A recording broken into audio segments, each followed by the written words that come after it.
दीपक अपनी माँ सुजाता को मनाते हुए कहता है। माँ माँ माँ माँ, कैसे समझाऊं आपको कि मैं उसे बहुत प्यार करता हूँ और शादी करना चाहता हूँ, और वो भी मुझसे प्यार करती है और शादी करना चाहती है। तो आपको दिक्कत क्या है माँ? क्यों मना कर रही हो आप? अरे माँ, मान जाओ ना।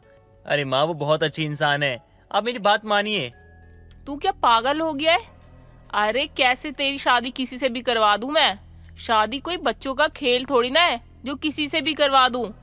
और मुझे जब लगता है कि वो लड़की बिल्कुल तेरे लिए सही नहीं है तो उससे शादी कैसे करवा दूं मैं तेरी? तू चिंता मत कर, मैं उससे ज्यादा अच्छी लड़की ढूंढूंगी तेरे लिए।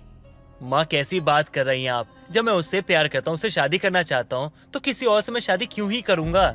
माँ, आप तो मेरी माँ हो ना। हाँ, और एक माँ अपने बेटे को बहुत अच्छे से जानती है, उसके सारे सुख दुख को समझती है। तो आप मान जाओ ना माँ। माँ, इसके अलावा ना जिंदगी में कभी मैं आपसे कुछ नहीं मांगूंगा माँ। अब जो बोलोगी सब करूंगा, बस प्रीति से शादी करवा दो। मेरी बात ध्यान से सुन ले, तुझे अपने सर से ये प्यार का भूत उतारना पड़ेगा। वो लड़की तेरे लिए सही नहीं है। मुझे तो लगता है उसने जरूर जादू टोना कर दिया होगा तेरे सर पर, इसलिए तू ऐसी बातें कर रहा है मुझसे। मैं तेरी माँ हूँ तो तेरा भला ही चाहती हूँ, इसलिए मना कर रही हूँ, तो मेरी बात मान जा।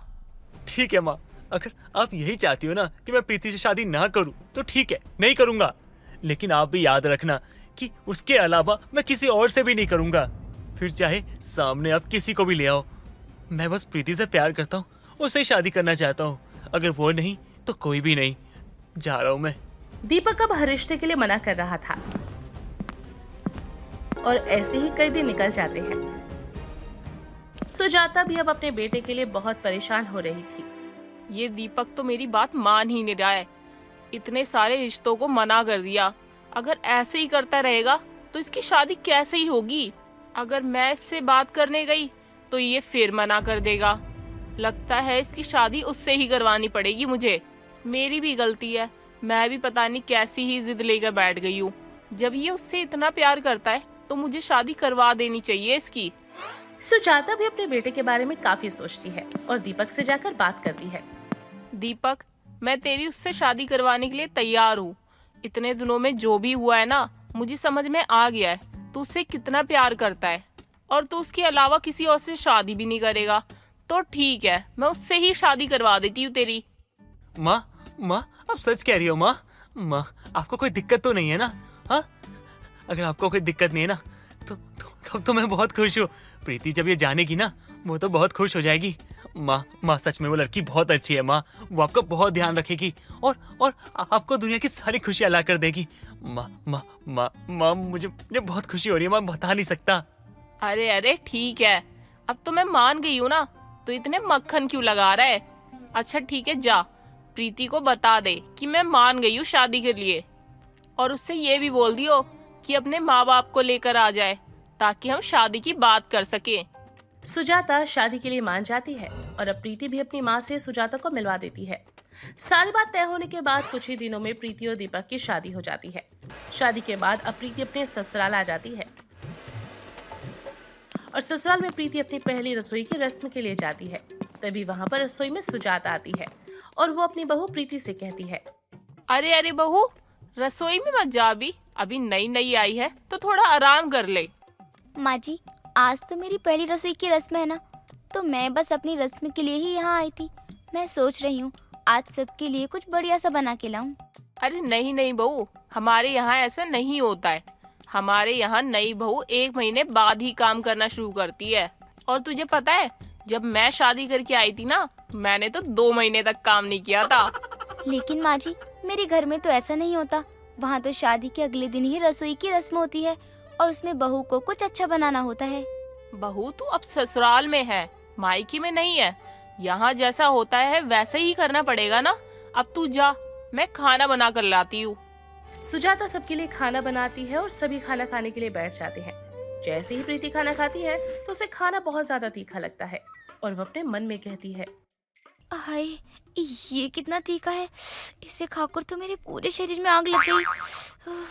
अगर अब मैंने बोला कि खाना बहुत तीखा है तो माँ जी बोलेंगी आए हुए 1 दिन नहीं हुआ और खाने में कमी निकालने लगी। कोई बात नहीं प्रीति, अब तूने अपनी पसंद से शादी की है तो काफ़ी जगह तुझे ऐसे ही समझौता करना पड़ेगा, और मैं नहीं चाहती कि मेरी वजह से दीपक को सुनना पड़े। खाना खाने के बाद तो प्रीति के पेट में काफी ज्यादा दर्द होने लगा था और अपने कमरे में जाकर लेट जाती है। शाम के समय सुजाता अपनी बहू के कमरे में जाती है और उससे कहती है, बता बहू, आज शाम को क्या बनाऊं तेरे लिए खाने में? माँ जी कुछ भी बना लो, मेरा तो पेट दर्द हो रहा है, इसलिए मैं शायद खाना भी ना खाऊं। अरे पेट दर्द हो रहा है, तूने बताया नहीं मुझे। अरे खाना नहीं खाएगी तो पेट दर्द और बढ़ जाएगा। एक काम कर, तू रुक, मैं दलिया बना कर लाती हूँ, उससे तेरे को आराम मिलेगा। सुजाता अपनी बहू के लिए तड़के वाली दाल लेकर आती है, लेकिन उसमें काफी मसाला होता है जो प्रीति को बिल्कुल भी अच्छा नहीं लगता। ये तो और भी खराब है, ये खाना खाकर मेरा पेट और भी ज्यादा खराब हो जाएगा। बहू क्या हुआ, अच्छी लगी ना दलिया? नहीं नहीं माँ जी, बहुत अच्छा बना है, मैंने पहले कभी ऐसा कुछ खाया ही नहीं था। ससुराल से आने के बाद प्रीति अक्सर ही पेट के दर्द में रहने लगी थी, क्योंकि अब प्रीति का पूरा खान पान ही अचानक से बदल गया था। रोज ही अपनी बहू को दर्द में देखकर सुजाता को कुछ भी समझ नहीं आ रहा था। एक शाम सुजाता अपनी बहू के लिए बस दाल पानी लेकर आई और अपनी बहू को देते हुए कहती है, ये ले बहू, मैंने तो सारे नुस्खे आजमा लिए तुझ पर, लेकिन तेरा पेट दर्द है कि ठीक ही नहीं होता। तुझे पहले से ये बीमारी है क्या? नहीं माँ जी, शुरू से तो कभी भी मुझे पेट दर्द नहीं हुआ, लेकिन ससुराल में आकर पता नहीं क्या हो रहा है। लेकिन माँ जी, आप सच में मेरा बहुत ध्यान रख रही हो, मुझे बहुत अच्छा लग रहा है माँ जी। बहू, तुझे तकलीफ में देखकर मुझे भी अच्छा नहीं लग रहा है। जरूर तुझे नजर लग गई होगी किसी की, तभी तेरा पेट दर्द हो रहा है। आज मैं तेरी अच्छे से नजर उतार दूंगी, तब देखना बिल्कुल ठीक हो जाएगी तू। पक्का किसी करमजली ने नजर लगा दी होगी मेरी बहू को। सुजाता को अपनी बहू की काफी चिंता हो रही थी, लेकिन उसे कुछ नहीं पता था कि बहू के पेट में आखिर ये दर्द हो क्यों रहा है। कुछ दिनों बाद शाम के समय सुजाता ने चटपटी सी चाट बनाई और अपनी बहू के लिए लेकर जाती है। सुजाता के कहने पर प्रीति भी चाट खाने लगती है, लेकिन तभी उसके पेट से तेज आवाज आने लगती है और प्रीति बाथरूम में जाती है। कुछ ही देर बाद जब प्रीति बाथरूम से आती है तो सुजाता अपनी बहू से कहती है, बहू, तू मुझसे झूठ बोलती आई है ना अब तक? तेरा पेट दर्द पहले से ही है और तू बोल रही यहाँ आने के बाद शुरू हुआ है। माँ जी, मैंने झूठ तो बोला है, लेकिन ये झूठ बोला है कि आप बहुत अच्छा खाना बनाती हो।